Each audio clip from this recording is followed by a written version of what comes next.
वो घोड़ा हर रात आता, दूध पीता और दीपक से पूछता, मेरी रानी अब क्या करती है। बहुत समय पहले की बात है। एक राजा और रानी थे जिनके पास वैभव था, सेना थी, खजाना था, पर वो एक चीखती किलकारी को तरसते थे। हर पूजा, हर मन्नत उसी संतान के लिए थी जो उनकी दुनिया को पूरा कर सके। एक सुबह राजा के दरबार में एक रहस्यमयी साधु आया तो दासी रानी को इत्तिला करती है। तब वह दासी से कहती है, यह मेरा अंतिम दान धर्म है, इसके बाद मैं अपने हाथों से कोई दान धर्म नहीं करूंगी। रानी चावल भरा छाछ हाथ में लेकर बाहर आई और साधु की झोली में भिक्षा डालने आगे बढ़ी। साधु बोला, हे महारानी, क्या हुआ, आप इतनी उदास क्यों हैं? रानी ने साधु को सारा वृतांत कह सुनाया और वह सिसकने लगी। वह साधु कुछ पल गंभीर हो जाता है और कहता है, चिंता मत कर महारानी, तुम्हारी संतान की इच्छा पूरी हो जाएगी। आपकी कोख से एक पुत्र जन्म लेगा, परंतु वह मात्र 14 वर्ष तक ही आप लोगों को मिलेगा। उसके आगे वह इस मृत्यु लोक में नहीं रह पाएगा। इससे बढ़कर आपको कुछ देना मेरे लिए संभव नहीं है। साधु ने झोली में हाथ डाला और थोड़ी सी भभूत निकालकर रानी को देते हुए कहा, आप और महाराज दोनों इसे बांटकर ग्रहण करना, तुम्हें जल्द ही पुत्र प्राप्ति होगी। इतना कहकर साधु अपनी राह चला गया। उस रात्रि समस्त राजकाज से निवृत्त होकर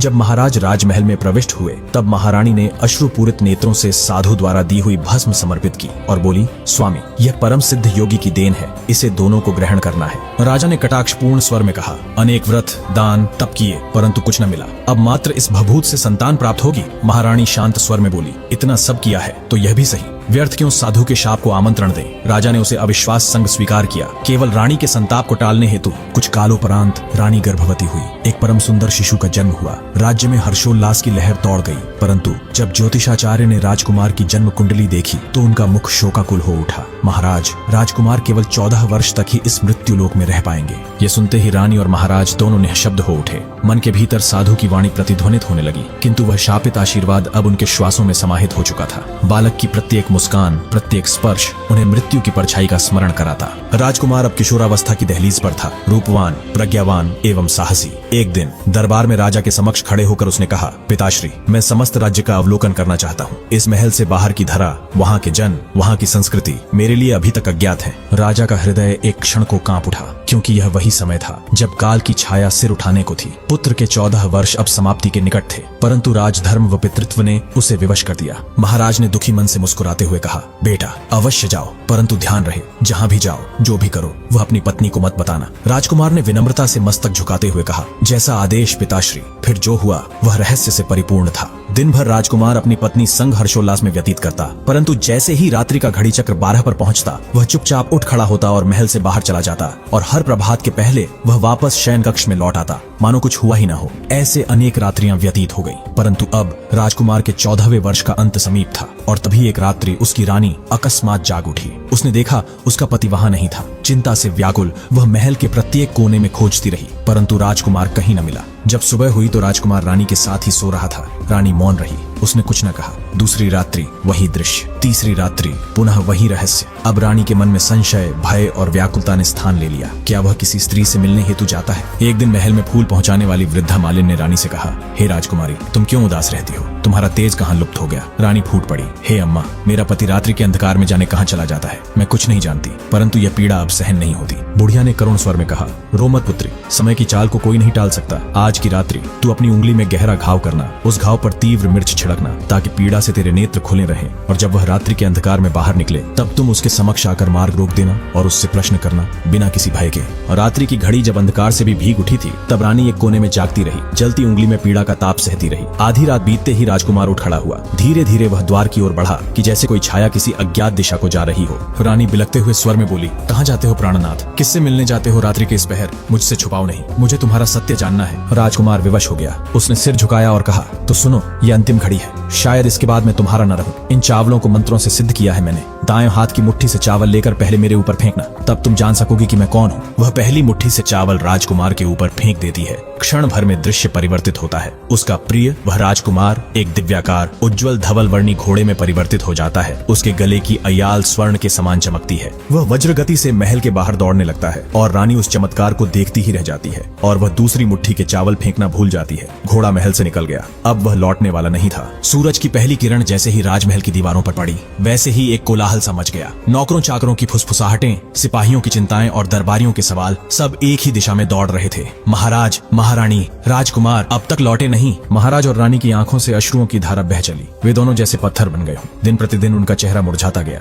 कोई भोजन नहीं, कोई राजकाज नहीं, सिर्फ एक ही बात, क्या वह लौटेगा? राजमहल अब एक मंदिर बन चुका था, जहाँ हर दिन प्रार्थनाएं होती, हर रात आंसू बहते और हर सुबह एक उम्मीद टूटती। 6 महीने बीत चुके थे। अब मंत्रीगणों ने प्रयास तेज कर दिए। सिपाही गांव गांव भेजे गए, घोड़े दौड़ाए गए, जंगलों की तलाशी ली गई, नदी किनारे, पहाड़ियों के पार, पर राजपुत्र का कुछ भी अता पता नहीं। वह रानी हर पल खुद को कोसती। मेरी एक जिद ने उसे मुझसे और इस परिवार से छीन लिया। अंत में वह अपनी सास और ससुर के पास पहुंची और बोली, मैं जा रही हूँ। कहाँ बेटी? अपने पति को खोजने। वो चाहे जहाँ भी हो, मैं उसे लाकर रहूंगी। महाराज महारानी ने पहली बार उम्मीद भरी नजरों से बहू को देखा। जाओ बेटी, भगवान तुम्हारे साथ है, हमारे बेटे को वापस लाओ, हम अब और इंतजार नहीं कर सकते। रानी ने अपने सारे राजसी वस्त्र उतार दिए और कुछ दास दासियों को साथ लेकर राज्य की सीमा पर जा पहुंची और वहीं एक झोंपड़ी का निर्माण कर रहने लगी। रानी वहां हर आने जाने वाले मुसाफिर को भोजन मुफ्त में देती, मगर एक शर्त पर कि खाने के बाद मुझे एक ऐसी घटना सुनानी होगी जो आपने रास्ते में देखी हो और जो अजीब या असामान्य हो। हर रात वह अपने कमरे में अकेले बैठकर एक ही सवाल खुद से पूछती, क्या कोई मुझे वो सुराग देगा जो मेरे पति तक पहुंचाएगा? कुछ दिन यूं ही बीत गए। रानी के महल में फूल पहुंचाने वाली उस बुढ़िया का एक पोता था। रोज सुबह बेटा बहू काम पर निकल जाते और पोते की देखभाल का जिम्मा बुढ़िया के कंधों पर होता। लेकिन बुढ़िया को पान खाने की आदत थी और पान के लिए चूना बनाने के लिए बुढ़िया सीपियां ले आई और उन्हें भूनने के लिए अब उसे गोबर के उपले चाहिए थे। वह पोते को अकेला छोड़कर बांस की टोकरी उठाकर चरवाहों के मैदान में जा पहुंची। मैदान में उपलों के ढेर लगे थे। बुढ़िया उन्हें चुनती रही और देखते देखते सूरज ढल गया। इधर शाम होते ही बेटा बहू घर लौटे और देखा कि बच्चा घर पर अकेला रो रहा है। गुस्से से उनका चेहरा तमतमा उठा। इतने में बुढ़िया भी घर लौट आई। बेटे ने डांट कर पूछा, अम्मा, पोते को अकेला छोड़कर कहाँ चली गई थी? बुढ़िया ने मासूमियत से जवाब देते हुए कहा, उपले लेने गई थी बेटा। बेटा गरज पड़ा, अगली बार ऐसा किया तो बुरा होगा अम्मा। बुढ़िया ने हामी भर दी, लेकिन अगले ही दिन वह फिर भूल गई और उपले लेने चली गई। वापस लौटने पर बेटे ने गुस्से में उसे घर से बाहर निकाल दिया। रात भर अंधेरे में दरवाजे पर बैठी बुढ़िया सुबह होते ही फिर टोकरी लेकर मैदान में जा पहुंची। आज तो जैसे उसे उपलों का जुनून सवार था। चुनते चुनते शाम हो गई। चारों ओर अंधेरा छा गया और गांव का रास्ता गुम हो गया। अंधेरा घिर चुका था। बुढ़िया टटोलते हुए मैदान में आगे बढ़ रही थी कि तभी एक सुंदर कपिला गाय गले में सुनहरी घंटी बजाते बुढ़िया के आगे से निकली। अरे, इस गाय के पीछे पीछे चलूंगी तो जरूर गांव का रास्ता मिल जाएगा। यह सोच बुढ़िया गाय के पीछे निकल पड़ी। गाय चलते चलते एक विशाल पत्थर के सामने जा रुकी और अपने सींग से पत्थर को एक ओर लुढ़का दिया। सामने नीचे उतरने वाली सीढ़ियां थीं। गाय बिना रुके उन सीढ़ियों से पाताल में उतरने लगी। बुढ़िया ने झटपट उसकी पूंछ पकड़ ली और उसके साथ अंधेरी गहराइयों में उतर गई। जैसे ही वो पाताल में पहुंची, तभी कोई अदृश्य हाथ उसका दूध दुहने लगा। ये देख बुढ़िया के होश उड़ गए। ये मैं कहाँ आ गई? तभी बुढ़िया ने देखा कि वहाँ एक सफेद घोड़ा आया और कुंड में कूद गया। पल भर में वह एक राजकुमार में बदलकर बाहर निकल आया। राजकुमार ने सामने जलते दिए से पूछा, दिए दीपंकर, मेरे माता पिता क्या कर रहे हैं? दिया बोला, वे अपने बेटे के शोक में डूबे हैं। राजकुमार बोला, राज्य कौन संभाल रहा है? राज्य प्रधान संभालता है। मेरी पत्नी क्या करती है? वह चौराहे पर भोजनालय चलाती है और आने जाने वालों से नई खबर पूछती है। राजकुमार ने यह सुना और चुपचाप सो गया। कोने में छिपी बुढ़िया ये सब देखती रही और उसका रोम रोम सिहर उठा। सुबह होते ही राजकुमार ने कुंड में छलांग लगाई और पल भर में घोड़ा बनकर पाताल से बाहर निकल गया। गाय ऊपर जाने लगी। बुढ़िया ने सोचा, अगर अभी साथ न गई तो यहीं फंस जाऊंगी। गाय के पीछे दौड़कर बुढ़िया पाताल लोक से बाहर निकल आई। ऊपर आते ही पत्थर अपनी जगह वापस आ गया और पाताल का रहस्य फिर से बंद हो गया। गाय सीधी जंगल की ओर चली गई। इधर बुढ़िया के होश उड़े हुए थे। तभी उसे याद आया कि नगर की सीमा पर एक भोजनालय है, जहाँ उसकी रानी नई बात सुनाने वालों को पेट भर खाना देती है। बुढ़िया के मन में लालच जाग उठा, क्यों न यह अद्भुत कथा उसे सुना दूं। अगर उसे पसंद आ गई तो जिंदगी भर रसोई की चिंता मिट जाएगी। सोचते ही वह भोजनालय के दरवाजे पर जा पहुंची और वहां मौजूद बड़े बड़े नगाड़े जोर से बजाने लगी। आवाज सुनकर छोटी रानी मन ही मन खुश हो उठी। लगता है कोई बड़ी खबर लेकर आया है। रानी ने सैनिक को आदेश दिया, जाओ और जो भी आया है उसका आदर सत्कार करो। सिपाही दौड़ा और देखा एक बुढ़िया नगाड़ा पीट रही है। उसने पूछा, अम्मा, नगाड़ा क्यों बजा रही हो? बुढ़िया मासूमियत से बोली, बेटा, सुना है यहाँ खाना मिलता है, बस वही लेने आई हूँ। सिपाही बोला, खाना मिलेगा पर पहले कोई नई बात सुनानी पड़ेगी। बुढ़िया ने आंखें मटकाकर कहा, हाँ हाँ सुनाऊंगी, मुझे एक बड़ी अनोखी बात मालूम है। सिपाही उसे भीतर ले आया और बुढ़िया को थाली में तरह तरह के व्यंजन परोस दिए। कई दिनों से भूखी बुढ़िया खाने पर टूट पड़ी। पेट भरने के बाद उसे रानी के पास ले जाया गया। रानी और बुढ़िया एक दूसरे को देखते ही पहचान गईं। रानी ने पूछा, अच्छा अम्मा, अब वह नई बात बताओ जो तुमने देखी है। बुढ़िया संकोच कर बोली, नई बात? अरे मैंने तो कुछ देखा ही नहीं, बस पेट में चूहे कूद रहे थे, इसलिए नगाड़ा बजाकर यहाँ चली आई। रानी हंसते हुए बोली, घबराओ मत अम्मा, मैं किसी से तुम्हारा नाम नहीं कहूंगी। रानी के आश्वासन पर बुढ़िया का मन पिघल गया और फिर उसने वह सब कुछ कह सुनाया। बुढ़िया की बातें सुनकर रानी का मन आशा से भर गया। उसे यकीन हो गया कि वही उसका पति है। वह तुरंत बोली, अम्मा, मुझे अभी उसी जगह ले चलो। बुढ़िया घबरा कर बोली, नहीं बेटी, वह पाताल लोक है, अगर किसी ने तुम्हें देख लिया तो जान का खतरा हो सकता है। लेकिन रानी का हठ अडिग था। नहीं अम्मा, मैं वहीं जाऊंगी। आखिरकार बुढ़िया मान गई। अगले दिन दोपहर को रानी बुढ़िया के साथ उस मैदान पर पहुंची। दोनों एक पेड़ की आड़ में छुपकर गाय का इंतजार करने लगी। सूरज ढलते ही अंधेरा फैलने लगा और तभी गाय भी चली आई। गाय जैसे ही नीचे उतरने लगी, बुढ़िया फुसफुसाई, जल्दी कर बिटिया, गाय की पूंछ पकड़ लो, हम इसी के साथ नीचे उतरेंगे। बुढ़िया और रानी दोनों गाय की पूंछ पकड़कर पाताल लोक में उतर गईं। रानी और बुढ़िया पाताल लोक में छुपकर देखती है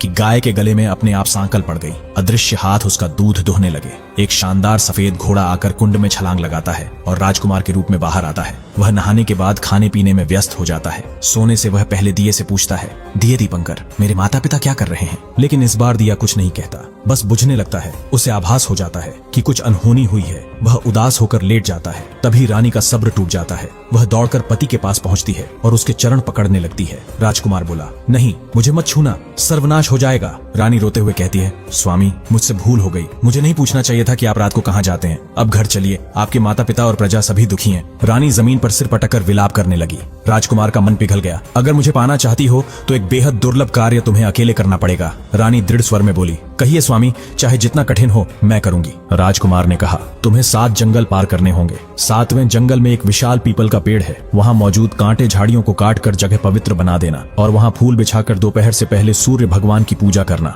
वे प्रसन्न होंगे तो तुम्हें मनचाहा वर देंगे। अवसर पाकर तुम उनके रथ का दाहिना घोड़ा मांग लेना, तभी मैं मिल पाऊंगा। भोर होते ही रानी बुढ़िया के साथ ऊपर पहुंची। रानी ने बुढ़िया को भोजनालय भेज दिया और खुद जंगल की ओर निकल पड़ी। रानी जंगल में पहुंची। उसने कांटे झाड़ियां काटकर जगह साफ की और अगली सुबह वह फिर वहां आई और ध्यान में बैठ गई। ठीक 12 बजे सूर्य भगवान का रथ उतरा। चारों ओर सुगंध और प्रकाश फैल गया। भगवान प्रसन्न होकर बोले, जिसने यह कार्य किया है वह जो चाहे वर मांग ले। रानी ने सूर्य देव की वाणी सुनी तो तुरंत उनके चरणों में गिरकर बोली, भगवान, यह पूजा मैंने ही की है और अब मुझे वरदान दीजिए। सूर्यदेव ने कहा, मांगो, तुम्हें क्या वर चाहिए? रानी बोली, मुझे आपके रथ का दाहिना घोड़ा चाहिए। सूर्यदेव चौंक पड़े। नहीं, यह घोड़ा नहीं दिया जा सकता, मेरे पास 12 घोड़े हैं, तुम कोई और मांग लो। परंतु रानी अड़ गई। नहीं प्रभु, मुझे वही दाहिना घोड़ा चाहिए, वरना मैं अपने प्राण त्याग दूंगी। धर्म संकट में पड़े सूर्यदेव ने अंततः कहा, ठीक है, यह घोड़ा तुम्हें मिलेगा, परंतु पाताल लोक में जाकर। रानी दृढ़ स्वर में बोली, पाताल हो या स्वर्ग, मैं उसे अवश्य लाऊंगी। सूर्यदेव से वरदान पाकर रानी अपने भोजनालय आ पहुंची। शाम होते ही रानी और बुढ़िया गाय की पूंछ पकड़कर सुरंग से पाताल लोक में उतर गईं।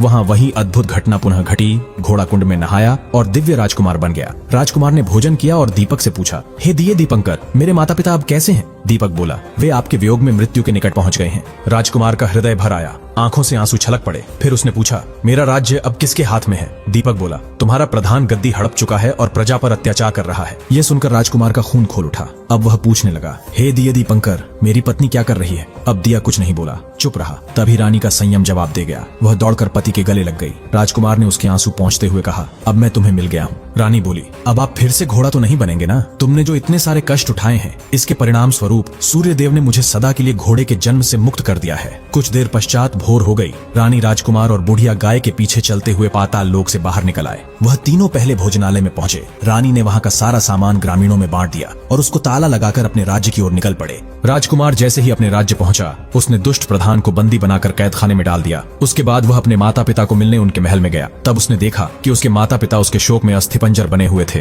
पुत्र को जीवित देखकर उनकी आंखों में आंसू आ गए और धीरे धीरे वे स्वस्थ होने लगे। राजकुमार की वापसी की खबर पूरे राज्य में गूंज गई। जनता खुशी से झूम उठी। राजा ने पुत्र का राज्याभिषेक किया। रानी को महारानी का दर्जा मिला। उस बुढ़िया को रानी ने अपने ही पास रख लिया। बुढ़िया और उसके बुढ़ापे के दिन खुशी से गुजरने लगे। वो सब खुशी से मिलकर सुख शांति से जीवन बिताने लगे। तो दोस्तों, पाताल लोक की ये रहस्यमयी कहानी यहीं पूरी होती है, लेकिन सफर अभी खत्म नहीं हुआ, क्योंकि मेरे पास ऐसी अनगिनत कहानियां हैं। अगर इस वीडियो पर 1000 कमेंट्स और ढेर सारे लाइक्स आते हैं तो मैं अगले ही हफ्ते आपको सुनाऊंगा नई कहानी का पूरा लॉन्ग वीडियो।